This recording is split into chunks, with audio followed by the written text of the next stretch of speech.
Hello, कैसे हैं आप लोग। आज की आध्यात्मिक कथा में मैं आपको जो कथा सुना रही हूँ उसका शीर्षक है राजा मोरध्वज की कथा। महाभारत युद्ध की समाप्ति के बाद अर्जुन को वहम हो गया कि श्री कृष्ण का सर्वश्रेष्ठ भक्त मैं ही हूँ। अर्जुन सोच रहे थे कि कन्हैया ने स्वयं सारथी बनकर मेरा रथ चलाया है और मेरे साथ रहे हैं, इसीलिए मैं ही भगवान का सर्वश्रेष्ठ भक्त हूँ। अर्जुन को क्या मालूम था कि वह तो केवल भगवान श्री कृष्ण की धर्म स्थापना अभियान का जरिया मात्र थे। भगवान श्री कृष्ण जानते थे कि अर्जुन को मेरा सर्वश्रेष्ठ भक्त होने का भ्रम हो गया है, इसीलिए भगवान श्री कृष्ण अपनी लीला के माध्यम से उनका गर्व तोड़ने के लिए एक दिन उन्हें भ्रमण हेतु अपने साथ ले गए। श्री कृष्ण ने स्वयं का और अर्जुन का जोगियों का वेश बना लिया और वन से एक शेर साथ में लिया। चलते चलते भगवान श्री कृष्ण राजा मोरध्वज के द्वार पर पहुंच गए। राजा मोरध्वज भगवान विष्णु के परम भक्त थे तथा बहुत ही दानी और आवभगत वाले थे। अपने दर पर आए किसी भी व्यक्ति अथवा अतिथि को वे खाली हाथ और बिना भोजन किए नहीं जाने देते थे। जोगी वेशधारी कृष्ण भगवान की अलग जगाई। दो साधुओं को एक शेर के साथ द्वार पर आया देखकर राजा मोरध्वज नंगे पांव दौड़ के द्वार पर गए और भगवान के तेज से नतमस्तक हो आतिथ्य स्वीकार करने के लिए प्रार्थना की।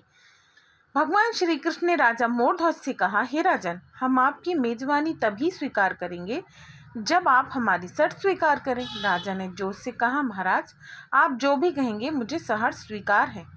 भगवान श्री कृष्ण ने कहा, हम तो ब्राह्मण हैं, कुछ भी खा लेंगे, परंतु हमारा यह शेर नरभक्षी है और केवल मांस भक्षण करता है। इसीलिए यदि आप अपने इकलौते बेटे को अपने हाथों द्वारा आरी से चीरकर इस शेर को खिला सको तो ही हम तुम्हारा आतिथ्य स्वीकार करेंगे।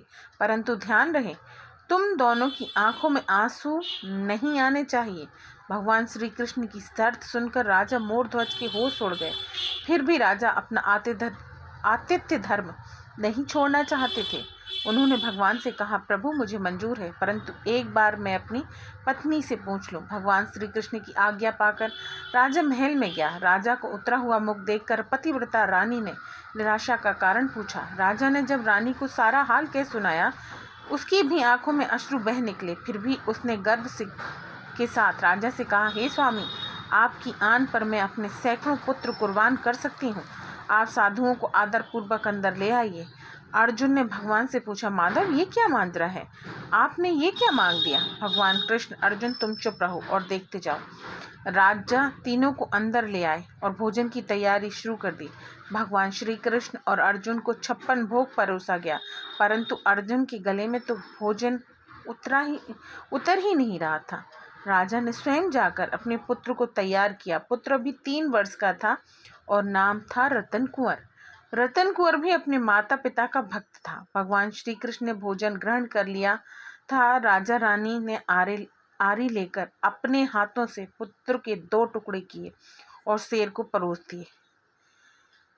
पुत्र रतन कुंवर ने बिना उफ किए खुशी खुशी अपने प्राण दिए, परंतु अपने पुत्र के 2 टुकड़ों में विभाजित शरीर को देखकर रानी अपने आंसुओं पर नियंत्रण न रख सकी। परिणाम स्वरूप भगवान श्री कृष्ण क्रोधित हो गए और रुष्ट होकर जाने लगे। राजा रानी ने साधु भेषधारी प्रभु के चरण पकड़ लिए और उनको रुकने के लिए मिन्नतें कर ली। अब तक अर्जुन को भी आभास हो गया था कि भगवान मेरे ही अभिमान को तोड़ने के लिए ये सब कर रहे हैं, अतः वह स्वयं भगवान के चरणों में गिरकर विनती करने लगा। कहने लगा, हे प्रभु, मेरी आंखें खुल गईं, आपने मेरे झूठे अभिमान को तोड़ दिया।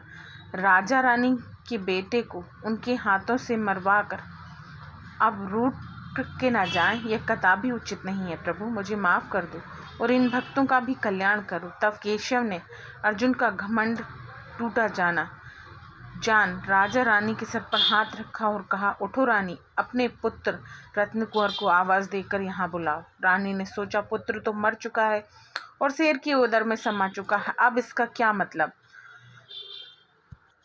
वह बोली, हे ब्राह्मण देव, पुत्र तो आपकी शेर की उदर में समा चुका है, अब यह कैसे संभव हो सकता है। साधी रूपी श्री कृष्ण बोले, देवी, एक बार मुझ पर विश्वास करके मेरी आज्ञा का पालन तो करो।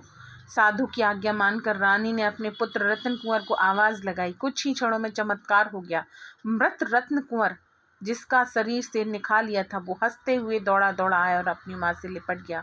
भगवान श्री कृष्ण ने राजा मोरध्वज और रानी को अपने विराट स्वरूप के दर्शन कराए। पूरे दरबार में वासुदेव कृष्ण की जय जयकार गूंजने लगी।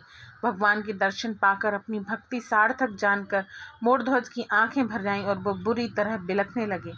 भगवान ने राजा रानी को वरदान मांगने कहा तो राजा रानी ने कहा, हे प्रभु, अब एक ही वर दे दो, भविष्य में कभी भी अपने किसी भक्त की ऐसी कठोर परीक्षा ना लेना जैसा आपने हमारी ली। तथास्तु कहकर भगवान ने उनको आशीर्वाद दिया और पूरे परिवार को मोक्ष दिया। इस प्रकार भगवान श्री कृष्ण ने अर्जुन का घमंड चूर चूर कर दिया। बोलो श्री राधे।